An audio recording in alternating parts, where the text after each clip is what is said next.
ఓం నమో నారాయణాయ. ఓం నమో నారాయణాయ. శ్రీమన్నారాయణీయం. నారాయణ భట్టతిరి రచన. దశమస్కంద పరిచ్ఛేదం. 37వ దశకం. శ్రీకృష్ణావతారం అవతారిక. సాంద్రానంద తను హరే నను పురా దైవాసురే సంగరే త్వత్కృతా అపి కర్మశేషవసతో ఏతేన యాతా గతిం తేషాం భూతల జన్మనాం దితిభువాం భారేణ దూరాత్తితా భూమి ప్రాప విరించమాశ్రితపదం దేవపురైవాగతైః.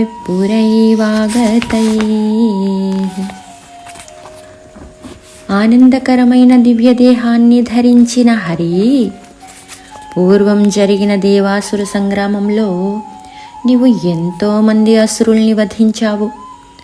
భగవంతుడువైన నీ చేతిలో పవిత్ర మరణాన్ని పొందినప్పటికీ కర్మశేషం మిగిలిన కొంతమంది అసురులు నీ లోకానికి చేరలేదు. అలా చేరని కొందరు దుర్మార్గులు తిరిగి భూలోకంలో జన్మించి ఎన్నో అకృత్యాలు చేయటంతో వారి బాధలు భరించలేని భూదేవి బ్రహ్మదేవుడి దగ్గరికి వెళ్ళింది. అదే సమయంలో ఇంద్రాది దేవతలు కూడా అక్కడే ఉన్నారు. హాహా దుర్జన భూరి భారమధితాం పాథో నిధౌ పాతుకాం ఏతాం పాలయ హంత మే వివసతాం సంపృచ్ఛ దేవానిమాన్ ఇత్యాది ప్రచుర ప్రలాప వివసామాలోక్య ధాతామహీం దేవానాం వదనాని వీక్ష్య పరితో దధ్యో భవంతం హరే.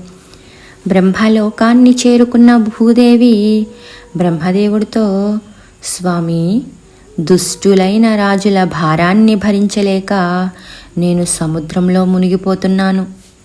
దీనురాలినైన నన్ను రక్షించు. నేనెంతో బాధలు పడుతున్నానో ఈ దేవతలను అడిగి తెలుసుకో అంటూ దుఃఖించసాగింది. అలా బాధపడుతున్న భూదేవిని, అదే బాధను అనుభవిస్తున్న దేవతలు చూసి బ్రహ్మదేవుడు ఒక్కసారి భక్తిగా నిన్ను తన మనసులో ధ్యానించాడు. ఊచే చాంబుజభూరమూనయిసురాః సత్యం ధరిత్ర్యా వచః నన్వస్యా భవతాం చ రక్షణ విధౌ దక్షో హి లక్ష్మీపతిః. సర్వే సర్వపురస్సరా వయమితో గత్వా పయో వారిధిం నత్వా తం స్తుమహే జవాదితి యయుః సాకం తవా కేతనం. తన మాటల కోసం ఎదురు చూస్తున్న దేవతలు భూదేవితో, ఓ దేవతలారా, ఈ భూదేవి చెబుతున్న మాటలు నిజం. ఒక్క శ్రీమన్నారాయణుడు మాత్రమే మిమ్మల్ని, ఈ భూదేవిని రక్షించగల సమర్థుడు. కనుక మనందరం కలిసి క్షీర సముద్రానికి వెళ్ళి అక్కడ శేషపాన్పు మీద శయనించిన శ్రీ మహావిష్ణువుని ప్రార్థిద్దాం అని బ్రహ్మానగానే దేవతలందరూ భూదేవిని, బ్రహ్మని వెంట పెట్టుకుని నీ వైకుంఠానికి బయలుదేరారు. తే ముగ్ధానిలసాలి దుగ్ధ జలధేస్తీరం గతా సంగతా యావత్స్వత్సద చింతనైక మనస్తావస్తపాథోజభూః త్వద్వాచం హృదయే నిశమ్య సకలానానందయన్నోచివాన్ ఆఖ్యాత పరమాత్మనా స్వయమహం వాక్యం తదా కర్ణ్యతాం. సత్యలోకం నుంచి బయలుదేరిన బ్రహ్మదేవుడు, దేవతలు, భూదేవి క్షీరసముద్ర తీరానికి చేరుకున్నారు. తెల్లని ఆపల సముద్రం మీద నుంచి మందంగా గాలులు వీస్తున్నాయి. అందరూ కలిసి భక్తిగా నీ చరణ పద్మాలను ధ్యానించసాగారు. అంతలో బ్రహ్మదేవుడి మనస్సులో నీ సందేశం వినిపించింది. అది విని నీవు చెప్పిన సందేశాన్ని తిరిగి దేవతలందరికీ ఈ విధంగా వివరించావు.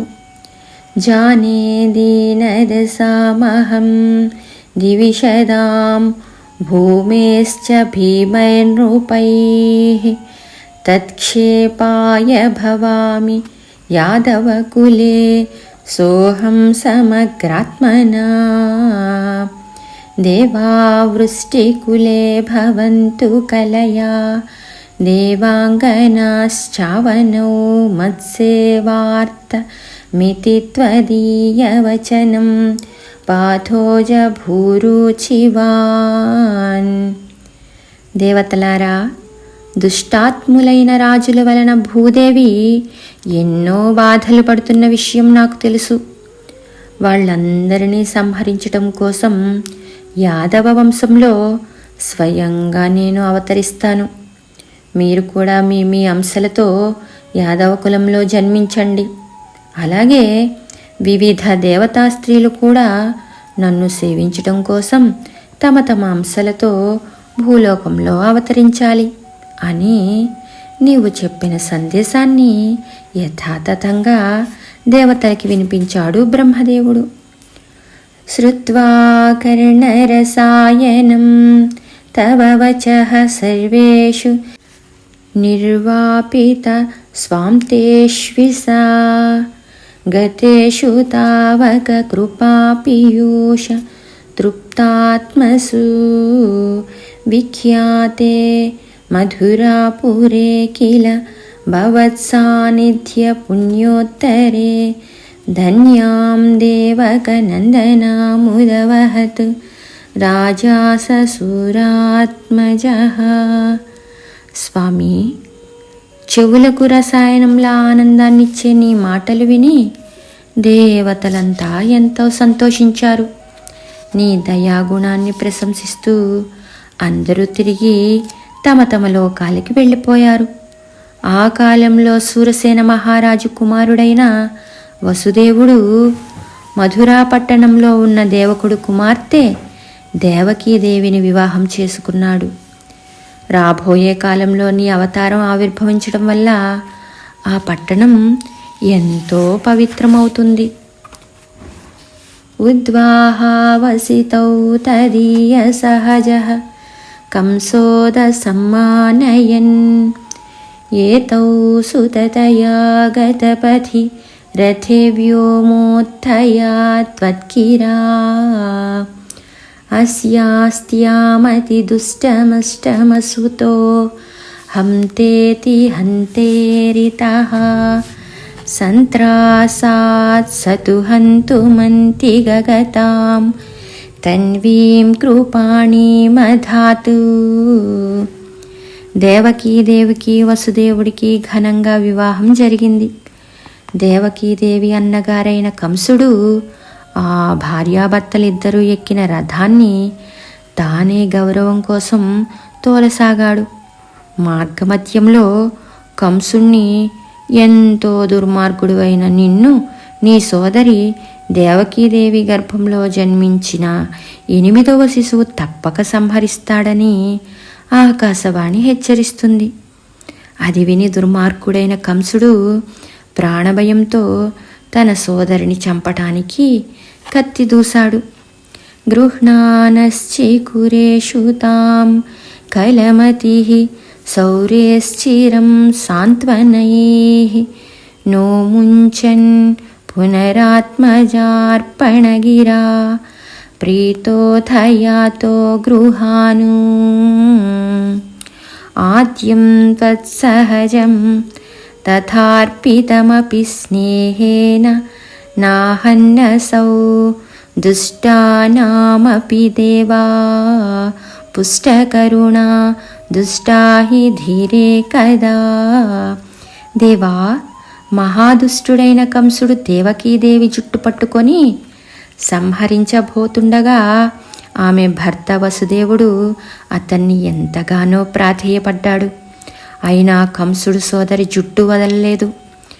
అప్పుడు వసుదేవుడు తనకు జన్మించిన శిశువులందరినీ తీసుకొచ్చి అప్పగిస్తానని చెప్పటంతో కంసుడు శాంతించి ఆమెని వదిలి వెళ్ళాడు.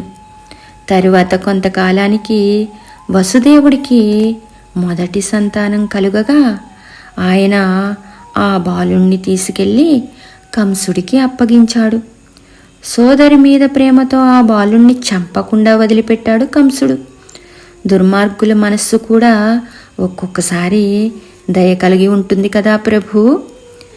తావత్వస్మనసైవ నారదముని ప్రోచే స భోజేశ్వరం యూయం నన్వసురాసురాశ్చ యాదవో జానాసి కిం న ప్రభో మాయావీ సహరిర్భవద్వద కృతే భావీసురప్రార్థనాత్ ఇచ్యాకర్ణయదూనదూధునదసౌ సౌరేశ్చ సూనూనహన్.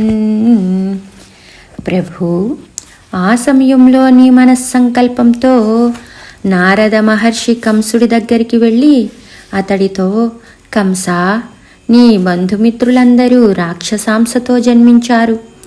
యాదవ కులం వారంతా దైవాంశ సంభూతులు. ఈ విషయం నీకు తెలియదా? పూర్వం దేవతల ప్రార్థన విని శ్రీ మహావిష్ణువు నిన్ను చంపటానికి యాదవ కులంలో జన్మిస్తానని మాట ఇచ్చాడు.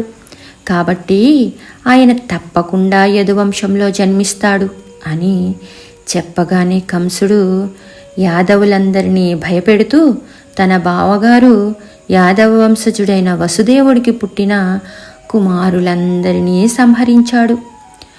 ప్రాప్తే సప్తమ గర్భతా మహిపతౌ త్వత్ప్రేరణాన్మాయయా నీతే మాధవ రోహిణీం త్వమపి భోః సచ్చిత్సుఖైకాత్మకః దేవక్యా జఠరం నివేశిత విభో సంస్తూయమానసురై సత్వం కృష్ణ విధూయ రోగపటలీం భక్తిం పరాం దేహి మే. ఓ మాధవ, క్రమంగా దేవకీదేవి ఆదిశేషుడి అంశతో 7వసారి గర్భం ధరించింది. అప్పుడు నీ ప్రేరణతో ఆ గర్భం రోహిణీదేవికి సంక్రమించింది. అదే సమయంలో సచ్చిదానందుడవైన నీవు 8వ సంతానంగా దేవకీదేవి గర్భంలోకి ప్రవేశించావు. ఆ విషయం తెలుసుకున్న దేవతలంతా నిన్ను ఘనంగా స్తుతించారు.